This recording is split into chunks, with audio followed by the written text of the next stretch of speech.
हम आज पढ़ेंगे परमाणु का लेक्चर नंबर 4। तो आशा है कि आप पिछले लेक्चर जो है उनकी एनसीईआरटी पढ़कर आए होंगे। मैंने आपसे कहा था कि अगर आप पिछले लेक्चर की एनसीईआरटी पढ़ के रखेंगे, मेरे साथ पढ़ते रहेंगे, तो आपका जो चैप्टर कंप्लीट हो जाएगा। तो देखो, पिछले लेक्चर जो आप पढ़ के आएंगे तो आप जो इस लेक्चर को कनेक्ट कर पाएंगे कि हाँ ये चल रहा है, मैं पिछले लेक्चर में ये पढ़ा था, पिछले लेक्चर में ये आपको और जो हर चीज समझ में आएगी। लेकिन अगर आप नहीं पढ़ोगे तो आपको देखो, अगर पिछले लेक्चर ना पढ़े अगर आप इस लेक्चर पे आए तो आपको जो बहुत दिक्कत होने वाली है।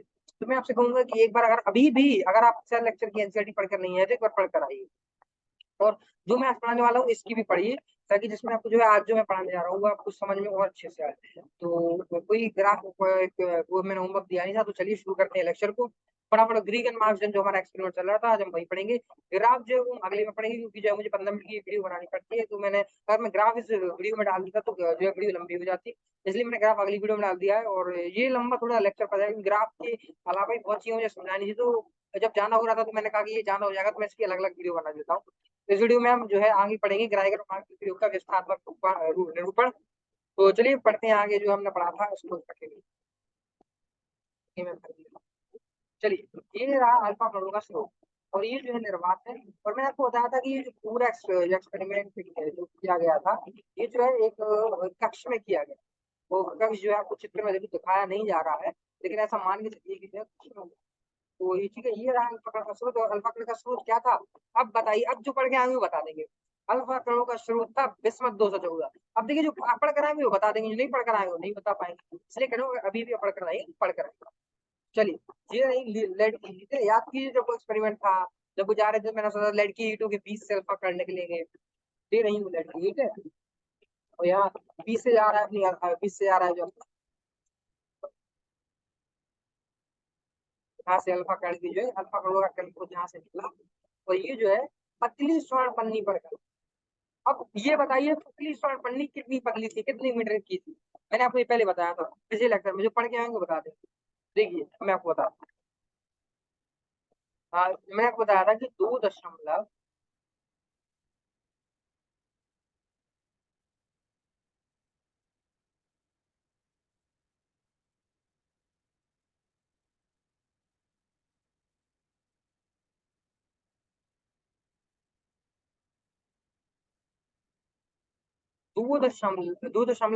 भाग करो 10 की घात 7 से। कहने का मतलब समझ रहे हो, 2.1 का भाग करो आप 1 करोड़ से, जब जाके आपको जो है इतने मीटर पतली पन्नी आपको इस्तेमाल करनी थी। आप समझ रहे हो कितनी पतली पन्नी जो आपको इसमें इस्तेमाल करनी थी, कितनी पतली। अच्छा, इमेजिन भी नहीं कर सकते इतनी पतली, आपको इतनी पतली जो है पन्नी आप यूज करनी थी। उसके बाद उसके बाद ये यहाँ पे थीटा एंगल जो है, ये कोण थीटा कोण बनाकर ये जो हमने एक पर्दा लगा रहा था, और वो जेड एन एस मतलब जिंक सल्फाइड का हमने पर्दा लगा रखा था।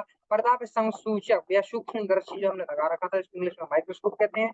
और जो हमने आपको बताया था कि जो जो अल्फा का जब पन्नी पर पड़ेंगे तो एक प्रकाश अपन को जो है चमकीला प्रकाश दिखेगा। उस चमकीले प्रकाश को हम देखेंगे किससे, सूक्ष्मदर्शी से देखेंगे। और कुछ के लिए कोण बड़ा होगा, कुछ के लिए कोण छोटा होगा, तो हम कोण को देखिए, ये कोण देखिए, ये कोण बन किस तरह है मैं आपको दिखाऊं। मान लीजिए यहाँ से जो है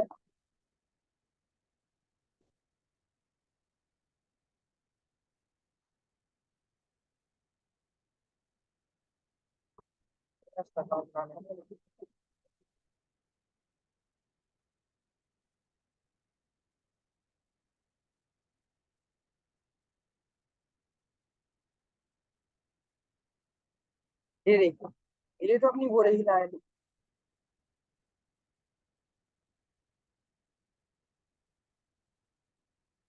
जिस लाइन में अल्फा कण आ रहे थे।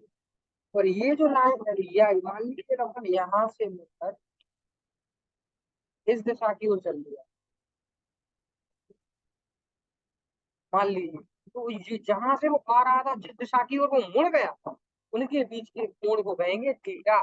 इसी कोण को हमको पढ़ना है, इसी कोण के बारे में आज हम पढ़ेंगे, इसी कोण को समझेंगे। चलिए चलते हैं आगे।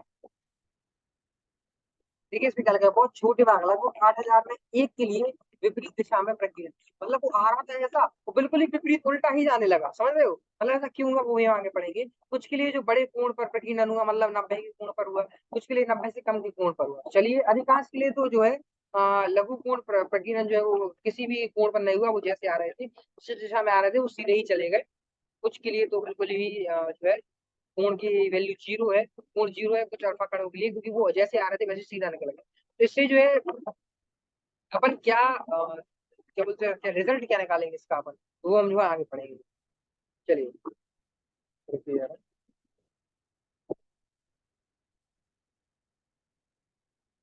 हाँ, तो चित्र 5.3 में किसी दिए समयांतराल में विभिन्न कोणों पर प्रकीर्णित कुल अल्फा कणों की संख्या का प्रारूप आलेख दर्शाया गया है, दिखाया गया है। चित्र में दिखाए गए इसको हटा दीजिए, गलती से हो गया।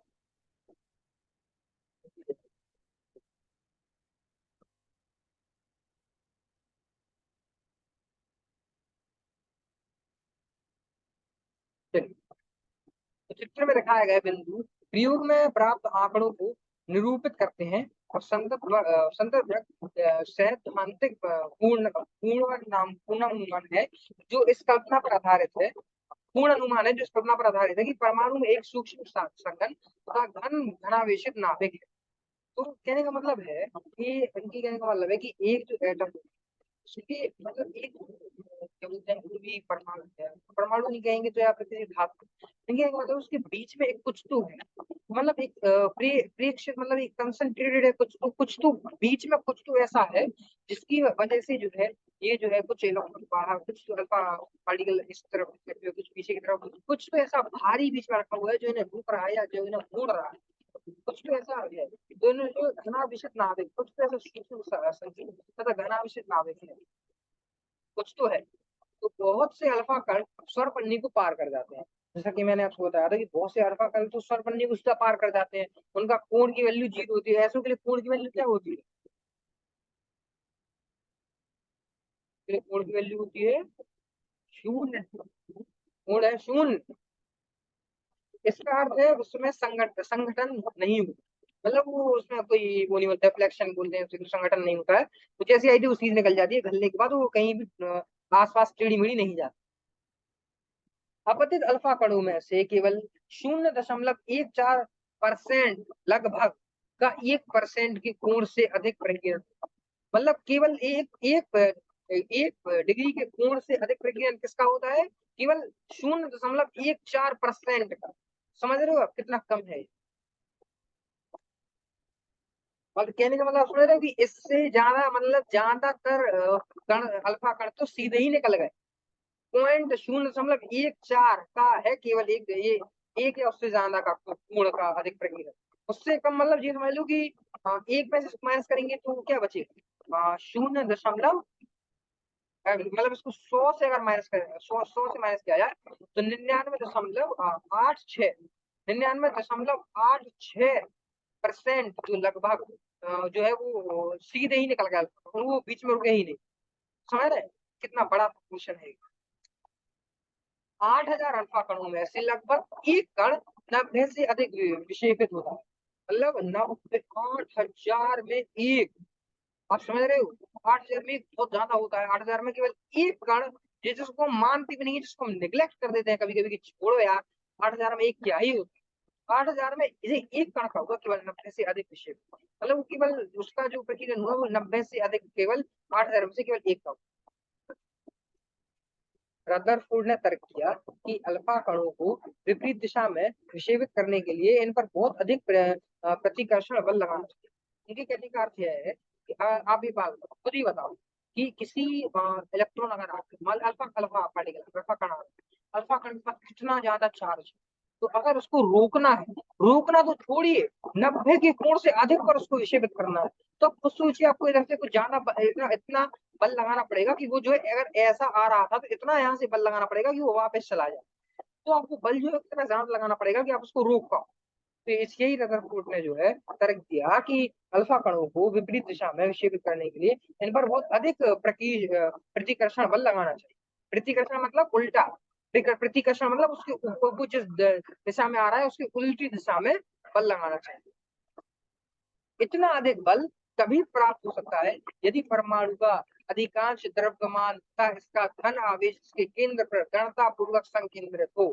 मतलब धन आवेश जो होता है वो और धनावेश मतलब पॉजिटिव चार्ज जिसको इंग्लिश में बोलते हैं, वो द्रव्यमान जिसको इंग्लिश में मास बोलते हैं, वो जो है बिल्कुल संपूर्णतः केंद्र असंकेंद्रित होना चाहिए और उस जगह अगर ऐसा क्यों, जब देखो जहाँ मास पीछे रहेगा जो कि पॉजिटिवली चार्ज, एक तो जहाँ द्रव्यमान पूरा पूरा जो है मास संकेंद्रित होगा और धन आवेश भी सारा सारा संकेंद्रित होगा। तो क्या धन आवेश जब सारा सारा एक जगह हमारे पूरे जो क्या बोलते हैं परमाणु में बीच में जो है अगर पूरा तुम्हारा जो है धनावेश पूरा बीच में है, तो जब परमाणु का पूरा धनावेश बीच में पूरा इलेक्ट्रोपार्टिकल इधर से आएगा, तो केवल इतनी बल उसे चाहिए तो जब भी तो उसको वापस खींच पाएगा।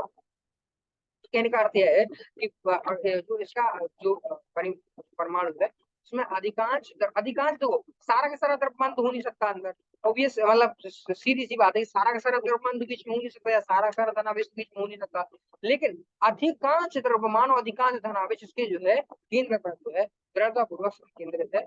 उसी की वजह से जो है कोण आ रहे हैं, उसी की वजह से अलग अलग पार्टिकल जा रहे हैं, उसी के बारे में पढ़ना।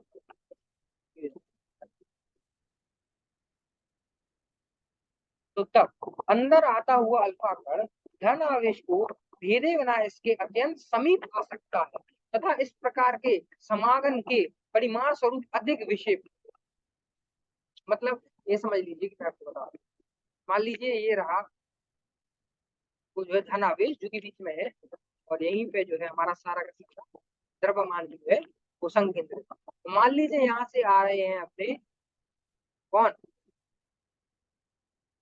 मान लीजिए यहाँ से आ रहा है अपने अल्फा पार्टिकल,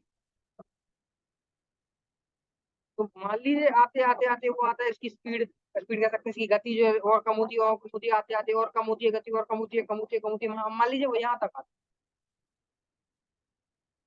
है, यहाँ आने के बाद वो ऐसा चला जाए, इसको इसकी जो है इसकी जो वैल्यू इसकी जो डिस्टेंस है, इसकी जो क्या बोल सकते हैं इसकी दूरी है, इसको जो है माप सकते हैं, इसका फॉर्मूला होता है, इसके बारे में हम आगे पढ़ेंगे। और ये कितने समीप आ सकता है इसका फॉर्मूला बहुत इंपॉर्टेंट है, मतलब इसको हम ड्राइव ही करेंगे, मतलब इसको पूरा निकालेंगे कि फॉर्मूला आएगा कैसे, बहुत मजा आएगा कि चैप्टर इसको भी हम पढ़ाएंगे। इस हमने आपको एक इसमें ट्रेलर दे दिया अगले कुछ लेक्चर्स का, कुछ लेक्चर बाद का, तो एक्साइटेड रहिए उसका। चलिए इसमें नाभिकीय परमाणु की परिकल्पना की पुष्टि होती है, समझ गया, इसमें जो है नाभिकीय परमाणु की परिकल्पना की जो है पुष्टि होती है।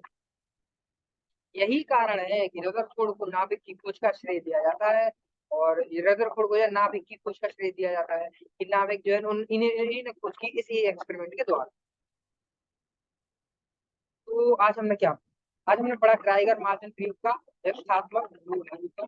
हमने पढ़ा कि कितने जो है पार्टिकल्स मतलब कितने अल्फा पार्टिकल तो सीधे गए, कितने अल्फा कुछ दिशा में गए। हमने देखा कि 8,000 में से कोई एक केवल 90 के कोण से ज्यादा पड़ गया, 8,000 में से, और हमने देखा था 0.14% की अल्फा कोण जो है वो क्या बोलते हैं एक से एक कोण से ज्यादा में प्रतिकर्षित होते हैं या फिर जो है टेढ़े जाते हैं ये।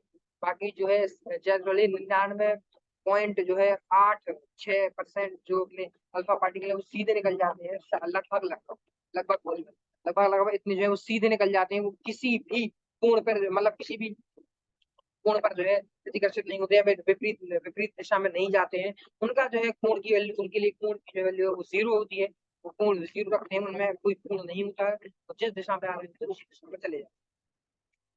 जैसा हम आपको दिखा देते हैं, ये देखिए अल्फा कण यहाँ से आया और कुछ सीधे निकल गए, जो सीधे निकल गए वो अधिकांश थे, मतलब इतने ज्यादा थे कि लगभग जो जो कम से कम थे वो क्या कुछ 90 एक से ज्यादा में एक कोण से ज्यादा पे भी गए, और कुछ 90 के पे भी गए, कुछ 90 से ज्यादा के।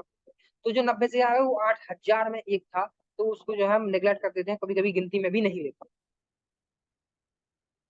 तो आज हम कल हम क्या पढ़ेंगे, इस पर निर्धारित ग्राफ, और इसको थोड़ा और एक्सप्लेन करूंगा मैं, थोड़ा इस टॉपिक को कल कंप्लीट कर दूंगा। कल एक वीडियो और इस टॉपिक कंप्लीट कर देंगे, फिर हम चैप्टर को आगे बढ़ाएंगे। और कल का लेक्चर बहुत इंपॉर्टेंट है, तो आप पढ़ के आइएगा प्लीज। और कल का लेक्चर इंपॉर्टेंट है तो आप प्लीज पढ़ के आइएगा। कल का लेक्चर मतलब इस टॉपिक को कंप्लीट कर दिए, जितना मैंने आज पढ़ा है उतना पढ़ के आइएगा। कल जो मैं इस टॉपिक को कंप्लीट कर दूंगा, तो आप इस टॉपिक को एक बार पढ़ के आइएगा, ग्राफ जरूर देख लीजिएगा जो ग्राफ मैं कल पढ़ाऊंगा, और बस इस पर निर्धारित ग्राफ देखेंगे, तो कल जो है इस टॉपिक को खत्म करेंगे। बाकी एनसीईआरटी आप पढ़ लीजिएगा, कुछ अभी तक मैंने होमवर्क नहीं दिया है, और ना अभी अभी भी नहीं दूंगा, क्योंकि अभी ढंग से चैप्टर शुरू भी नहीं हुआ है। तो चलिए बस यही रखते हैं आज की क्लास को। और बस मिलते हैं अपने अगली अगली क्लास में। तब तक के लिए टाटा बाय। पढ़ के आइएगा एनसीईआरटी। धन्यवाद, आज के लिए इतना ही काफी है। चलिए मिलते हैं अपने